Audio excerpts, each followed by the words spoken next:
নমস্কার বন্ধুরা, আজকে আমি চলে এসেছি আরেকটা নতুন একটা অন্যরকম একটা রেসিপি নিয়ে। এই যে দেখতে পাচ্ছেন আপনারা, এগুলো উচ্ছেগুলোকে একটু মোটা মোটা করে কেটে নিয়েছে, দানাগুলো সব ফেলে দিয়েছি।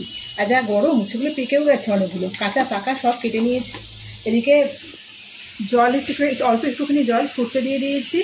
এর মধ্যে দিয়ে দেবো লবণ আর হলুদ, একটুখানি নাড়িয়ে নেবো।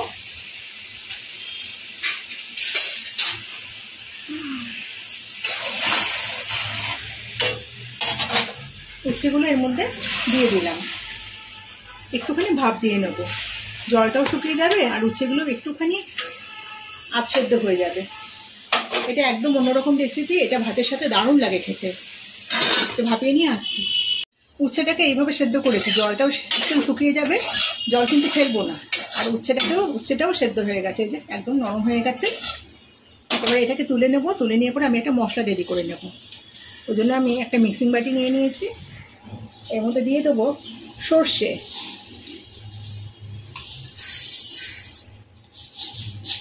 সর্ষেটাকে আগে একটু লবণ দিয়ে ঘুরিয়ে নেব, গুঁড়ো করে নেব, তাহলে সর্ষেটা খুব ভালো বাটা হয়। 1 চিমটে লবণ দিয়ে আগে একটা শুকনো ঘুরিয়ে নেব, তারপরে আবার 3টে কাঁচা লঙ্কা দিয়ে জল দিয়ে ঘোরাবো। মশলাটা রেডি করে নিচ্ছি। সর্ষেটা বেটে নিয়েছি, এর মধ্যে সামান্য একটুখানি জিরের গুঁড়ো দেবো। যাদের সর্ষে খেলে জিভ চুলকায়, জিরের গুঁড়োটা দিলে কিন্তু আর জিভটা চুলকোয় না। এটা আমারও হতো আগে, সর্ষে খেলে জিভটা কিরকির করতো, চুলকোতো। এর পরিমাণ মতো হলুদ গুঁড়োটাও এর মধ্যে আমি দিয়ে দেবো।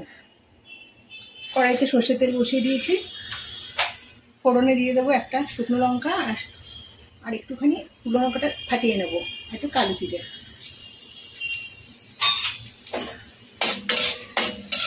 ফোড়নটাকে ভালো করে ভেজে নিলাম। এবার এই বেটে রাখা সর্ষে, হলুদ গুঁড়ো, জিরের গুঁড়ো এর মধ্যে দিয়ে দিলাম। একটুখানি ভেজে নেব।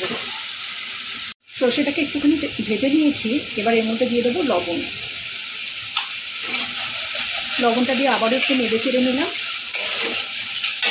এবার এই সেদ্ধ করে রাখা উচ্ছেটাকে দিয়ে দিলাম। এটা গরম ভাতের সাথে খেতে এত ভালো লাগে না, ভীষণ ভালো লাগে। উচ্ছেটাকে দিয়ে একটু নেড়ে চেড়ে নেবো ভালো করে। যেহেতু উচ্ছেটা এটা সেদ্ধ করায়, এটা কিন্তু আমি আর জলের ব্যবহার করবো না, এটাকে একটু শুকনো করে নাড়াবো। এবার এর মধ্যে মোটামুটি ভাজা হয়ে এসেছে। এটা কিন্তু আমাদের ঘটি বাড়ির রান্না। এটা পোড়া নারকেলকে বেটে নিয়েছি, এটার মধ্যে দিয়ে দিলাম।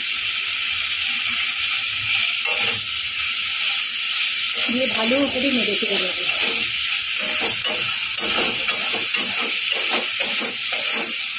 ঘটিটা কিন্তু রান্নাতে একটু নারকেলের ব্যবহারটা বেশিই করে।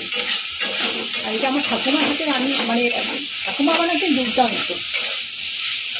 মা জেঠিমারাও বানাতো, কিন্তু ঠাকুমার হাতে অপূর্ব স্বাদ করে রান্না।